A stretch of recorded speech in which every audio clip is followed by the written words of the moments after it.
Hello everybody, and welcome back to Exploring Quantum Physics. I'm guest lecturer Ian Applebaum, and I'll be telling you about the Stern-Gerlach experiment. In the last lecture, we found that incorporating the correct relativistic invariance into the quantum mechanical wave equation, constructing the Dirac equation, not the Schrödinger equation, left us with the requirement that the electron wave function has two components. Our hope is that understanding this degree of freedom will lead to an explanation of the anomalous Zeeman effect, where gas discharge spectral lines are split into more than the three components of a Lorentz triplet. The Stern-Gerlach experiment, the subject of today's lecture, was instrumental in revealing the underlying physics of this so-called anomaly. The experimental geometry of the Stern-Gerlach experiment was something like this figure, where silver was heated in a vacuum so that individual atoms with thermal energy, kBT, of several thousand Kelvin were emitted from a furnace and collimated through two sequential slits. This beam then passed through a region of high magnetic field gradient perpendicular to its velocity. These were neutral atoms, so the magnetic field itself did not affect the trajectory. However, for atoms carrying a magnetic moment, the gradient of the magnetic field will impart a force and deflect the beam. We can predict the observed deflection by first calculating the force. This is just the gradient of potential energy, which we know from the dipole interaction energy. The displacement is given by the solution to the classical equation of motion for a constant force. Using the time of flight, length over thermal velocity, we then have a complete expression that we can use to obtain quantitative values of deflection. For a gradient of about 10 Tesla per centimeter over a distance of 3 centimeters, we predict a deflection of 100 microns for a moment of 1 Bohr magneton oriented parallel to the gradient. If the moment is oriented antiparallel, the deflection is in the opposite direction.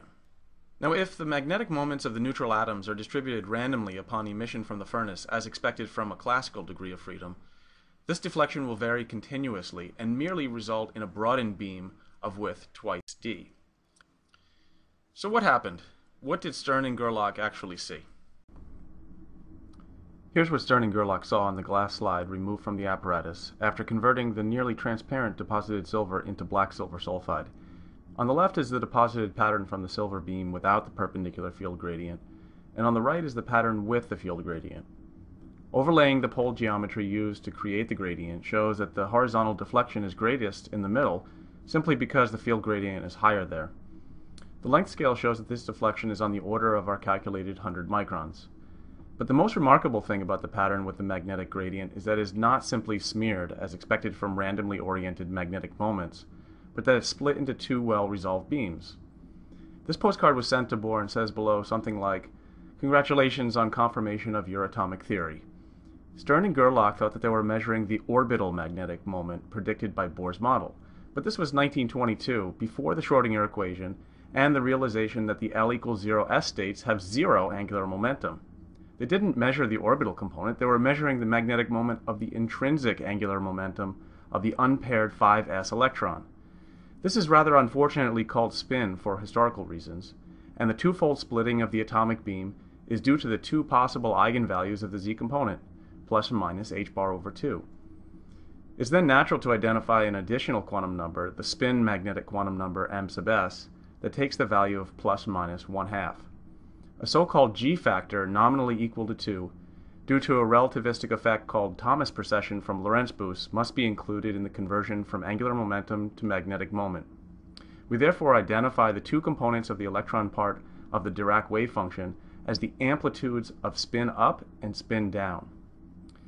For those interested in the serendipity behind this experiment and the historical development of the correct interpretation, I recommend this popular account by Friedrich and Hirschbach in Physics Today very highly.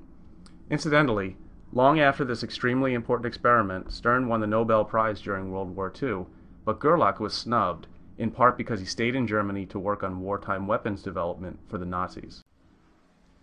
I said it was unfortunate that the word we use for electron intrinsic magnetic moment is spin, and this is because although it's natural to try to understand how an individual particle can carry intrinsic angular momentum, there's no classical analog to it. Still, one can find figures like this propagating this false notion in textbooks. In fact, the idea of spin was at first ridiculed for the very reason that the geometrical interpretation leads to nonsense such as this. If an electron is a spinning charged sphere, then what's the velocity at the electron surface? We can calculate the classical electron radius by equating the electrostatic potential energy needed to assemble charge E into the sphere with the electron rest mass, and then use it to determine the velocity necessary to generate one Bohr magneton. The result is the speed of light divided by the fine structure constant, a dimensionless quantity equal to about 1 over 137, far less than unity. The velocity, then, would have to be over 2 orders of magnitude higher than the speed of light. Clearly nonsense. This issue played an important role in history. Goudsmit and Uhlenbeck are credited with the correct interpretation of the Stern-Gerlach experiment in 1925 as being due to the intrinsic electron angular momentum, but perhaps only because they were lucky enough to have an open-minded advisor, Ehrenfest, who said, "Well, that's a nice idea, though it may be wrong, but you don't yet have a reputation, so you have nothing to lose." Whereas the same idea had apparently been suggested several years before by Kronig, who was thoroughly discouraged by his mentor Pauli, who said, "It's indeed very clever, but of course has nothing to do with reality." Llewellyn Thomas, who introduced the Thomas G factor, wrote a humorous letter to Goudsmit after his paper's publication, saying the following: "I think you and Uhlenbeck have been very lucky to get your spinning electron published and talked about before Pauli heard of it. It appears that more than a year ago Kronig believed in the spinning electron and worked out something. The first person he showed it to was Pauli. Pauli ridiculed the whole thing so much that the first person became also the last, and no one else heard anything of it, which all goes to show that the infallibility of the deity does not extend to his self-styled vicar on earth."